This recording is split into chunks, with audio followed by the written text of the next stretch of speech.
Good morning students. Class 9th के जितने भी स्टूडेंट्स हैं उनका मैं स्वागत करता हूं अपनी क्लास में।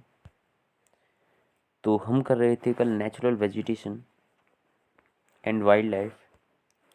क्लास 9th में ये चैप्टर जो है आपका 5 है ज्योग्राफी का। तो चलिए इसे करते हैं। जहाँ से हमने कल टेम्परेचर पढ़ लिया था हमने कल आज हम पढ़ेंगे फोटो पीरियड। ओके, तो फोटो पीरियड में हम पढ़ेंगे क्या होता है, the duration and the variation. Duration मतलब कितने समय तक कोई चीज़ चलती है उसे ड्यूरेशन कहते हैं। वेरिएशन मतलब होता है बदलाव। ठीक है। इन sunlight affect the vegetation of a place. जो किसी भी निश्चित क्षेत्र का जो समय होता है और जो बदलाव होता है और जो सनलाइट होती है उस जगह की जो वेजिटेशन होती है, प्राकृतिक वनस्पति होती है, उसमें क्या होता है, बदलाव आता है या अफेक्ट करती है, उसे प्रभाव डालती है उसके ऊपर। With a longer duration of the sun plants grow better like in the summer. With a longer duration of sun, जहाँ जो सूरज की रोशनी जो है ज़्यादा समय तक रहती है, प्लांट्स ग्रो बेटर, जहाँ पेड़ पौधे वहाँ अच्छे होते हैं, लाइक इन समर, जैसे कि गर्मियों में होता है। क्योंकि हमें पता है ड्यू टू द सनलाइट के कारण जो पेड़ पौधे हैं एक फोटोसिंथेसिस प्रोसेस करते हैं जिसको प्रकाश संश्लेषण की क्रिया कहा जाता है, जिसके थ्रू वे अपना जो है भोजन का निर्माण करते हैं। ठीक है, तो आगे चलते हैं। बाकी आपको पता ही है होता कैसे है कि वो जो कार्बन डाइऑक्साइड होती है वातावरण में उसे ले लेते हैं, प्लस पानी जो होता है उसे लेते हैं। उसके बाद यहाँ पे सनलाइट जो है नॉर्मली मिल ही जाती है उन्हें, उसके थ्रू वे बना देते हैं C6H12O6 ग्लूकोज बना देते हैं और ऑक्सीजन को जो है रिलीज कर देते हैं। ठीक है, एटमॉस्फेयर में। अब इस इक्वेशन को बैलेंस कर लो। कार्बन के यहाँ पे देखो 6 एटम है, तो यहाँ पे कार्बन के कितने एटम है, यहाँ कार्बन के 6 एटम है।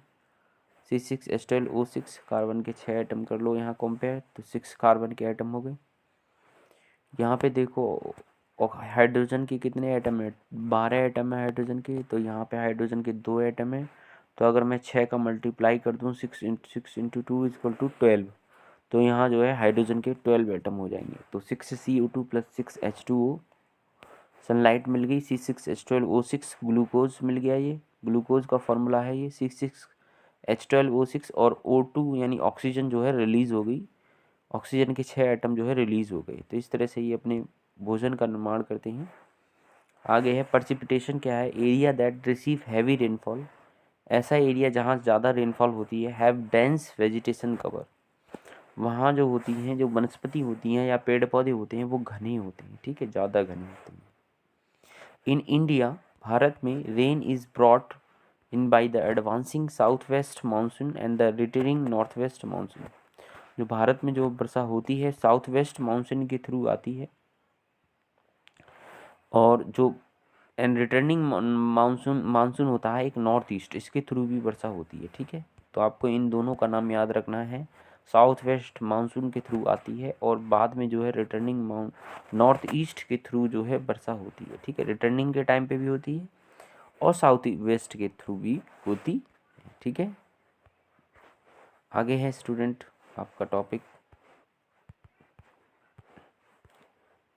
natural vegetation and types. Natural vegetation and its type. The various types of natural vegetation found in India are, तो भारत में कई तरह की नेचुरल वेजिटेशन पाई जाती हैं and this is the important topic. ये इम्पॉर्टेंट टॉपिक है। सबसे पहला ले लेते हैं इसमें tropical evergreen forest. Tropical evergreen forest क्या होती हैं, सदाबहार जो है विश्वतरेखीय वन कहते हैं हिंदी में, सदाबहार वन रहते हैं, हमेशा हरे भरे रहते हैं। These forests are restricted to the regions of extremely heavy rainfall in India, जहाँ वर्षा ज़्यादा होती है भारत में।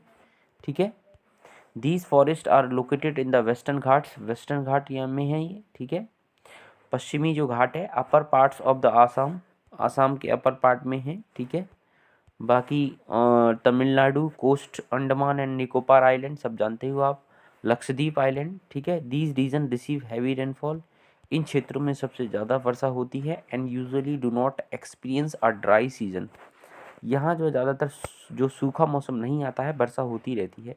If the dry season persist it is short, अगर कभी सूखा पड़ता भी है तो बड़ी छोटे समय अंतराल के लिए। ट्रीज है vary up to height of 16 meter तक जो है पेड़ों की ऊंचाई होती है। These forest are most moist all around along with being warm, यहाँ जो है हवा में जो है नमी रहती है और जहाँ गर्मी बनी रहती है। They are home to luxuriant vegetation of various kinds, यानी डिफरेंट डिफरेंट टाइप्स की जो है यहाँ पे जो है पेड़ पौधे पाए जाते हैं। ठीक है,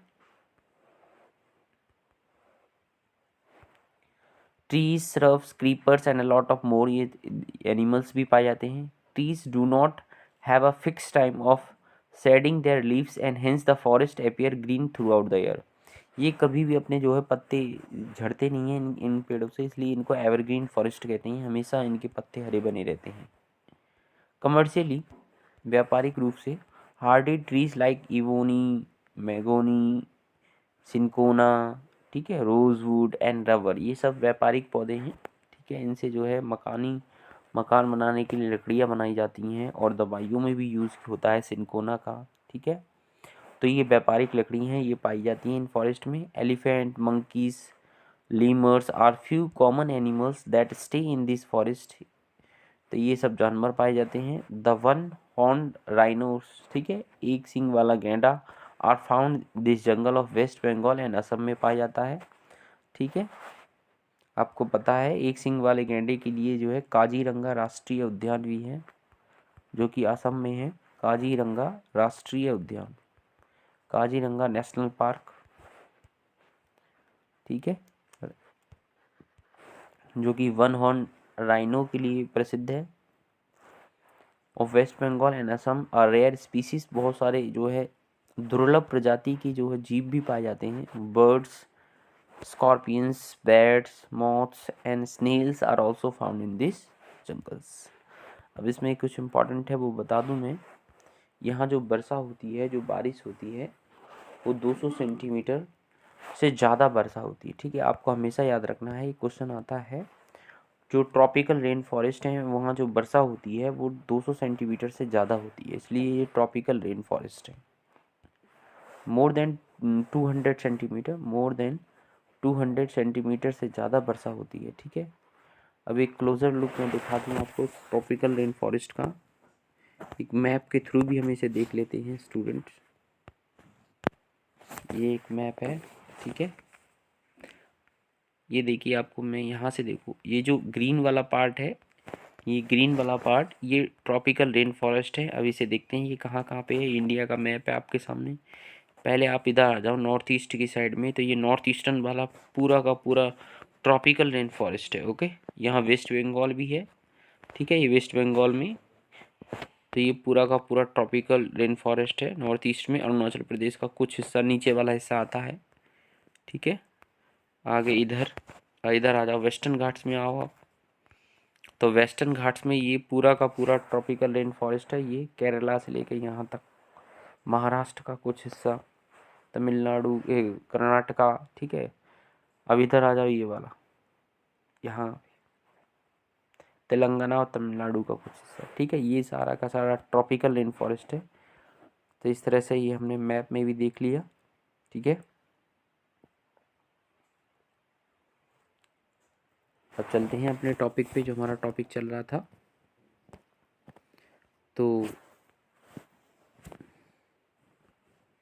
ट्रॉपिकल रेन फॉरेस्ट के बारे में हमने पूरा पढ़ लिया।